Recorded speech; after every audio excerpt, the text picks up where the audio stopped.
Okay. Let me just get the got it. If everybody has to, you will have a got it on your screen. You can click now that the recording has started.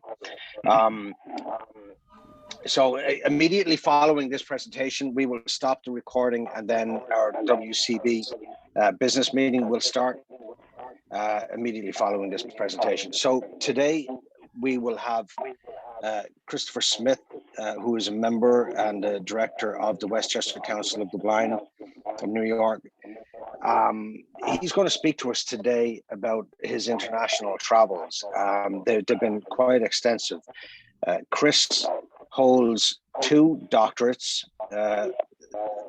He also was an officer in the Air Force Auxiliary.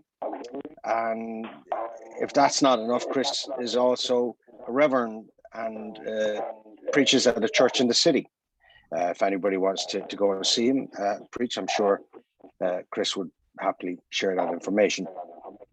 I have known Chris for probably close to 5 years now, and we have lunch together. There's a bunch of us have lunch every other week, and I've grown to be quite a good friend of Chris. So it's a great honor and a pleasure for me to introduce Chris. I know he's really great at speaking, so I think this will be very interesting. Chris, take it away.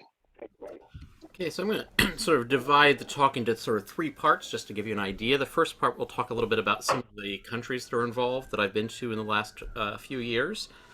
Then I'm going to talk about some general travel tips, and then I'll talk about some lessons that we might have for us, or at least that I've taken for me for back here at home.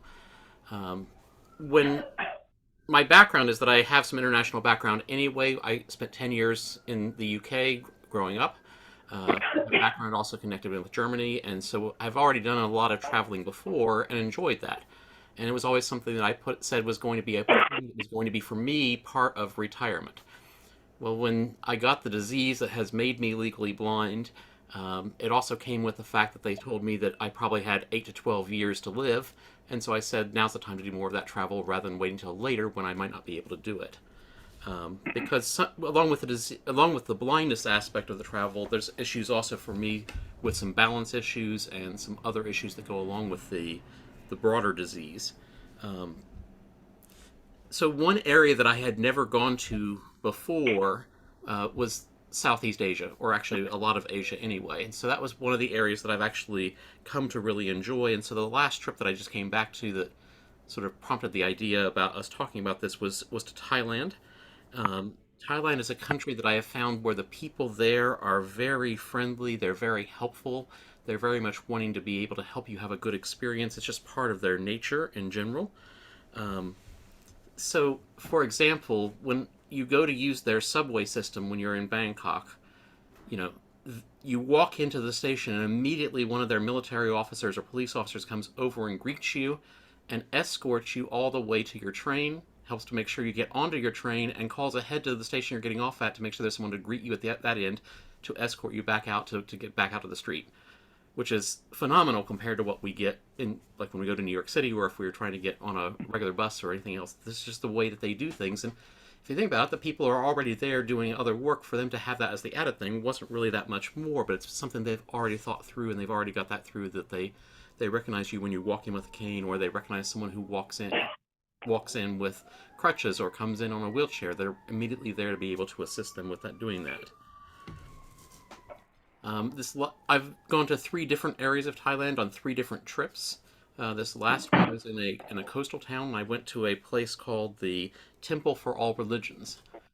And they've already made sure that the accessibility was there, and then immediately when they arrived, they identified that I was someone who was blind and said, by the way, we're going to give you a discount. And so it was a 50% discount off for being blind.